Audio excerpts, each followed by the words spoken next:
Let's start with a quick refresher of a few terms. A deliverable is an output or product that the project owes to a customer.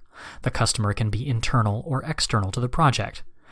For example, a resource plan would be a deliverable the project would owe to the resource manager, internal customer, while a prototype would be a deliverable for the external customer. How do we have these deliverables approved by the appropriate customer? We use a deliverable approval management plan. The Deliverable Approval Management Plan is a plan that shows the process for approving project deliverables. Some project deliverables are turned over to the customer.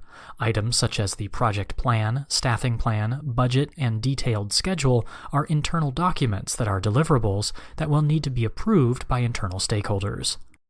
Remember, every deliverable has a customer which could be internal or external to the project.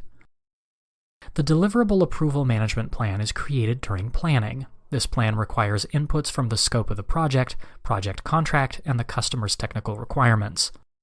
The purpose of the Deliverable Approval Management Plan is to ensure the timely review of project deliverables and to ensure that each deliverable is approved and signed off on by the customer.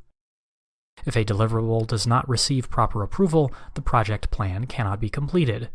In some cases, a company might not get paid for their work if they have not secured all the proper approvals. Purpose. The purpose of the Deliverable Approval Management Plan is to ensure that all project deliverables, both internal and external, are approved. The plan will outline what criteria exists for each deliverable. Roles and responsibilities. This section will list each person associated with the project that has a responsibility to approve deliverables. Each position will have its area of responsibility defined so no overlap or conflict can arise. Deliverable Acceptance Matrix. The Deliverable Acceptance Matrix is a document created to define the criteria for each deliverable to be accepted. It will also have a log associated with it to track where the deliverable is in the approval process. The matrix is a quick guide to allow the project management team to determine what is required to get each deliverable approved and track the approval process. Deliverable Approval Process. This will include how the deliverable is received and approved by each person. For this example, we'll use the project schedule. A planning meeting occurs and the project team creates an activity list, milestone list, and sequencing plan. The project manager will create a document transmittal sheet. The document transmittal sheet is a tracking tool that allows the project manager to quickly track where the deliverable location is and when it is due.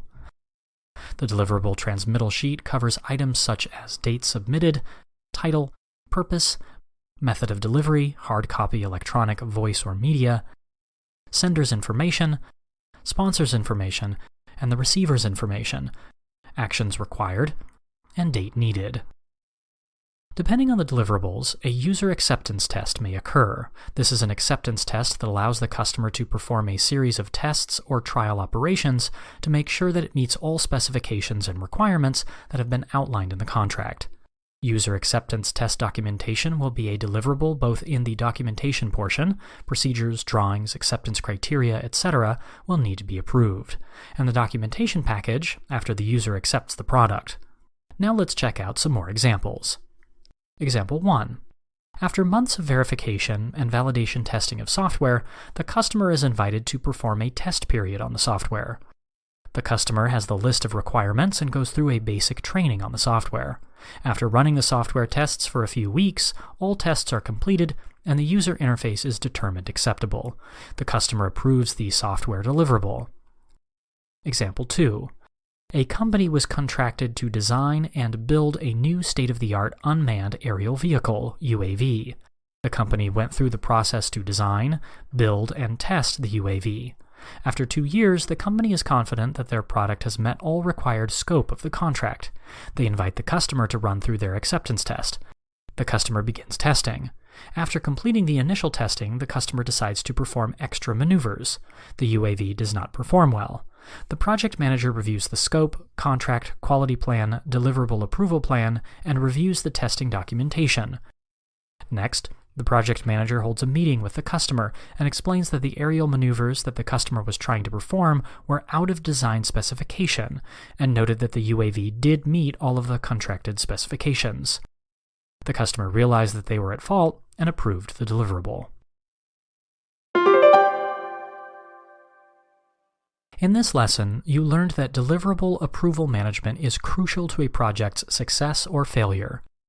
Deliverable approval applies to both internal and external deliverables. The progress and approval of each deliverable should be tracked by the project manager. The customer should be allowed to conduct user acceptance testing, which allows them to determine that the project deliverables meets their requirements.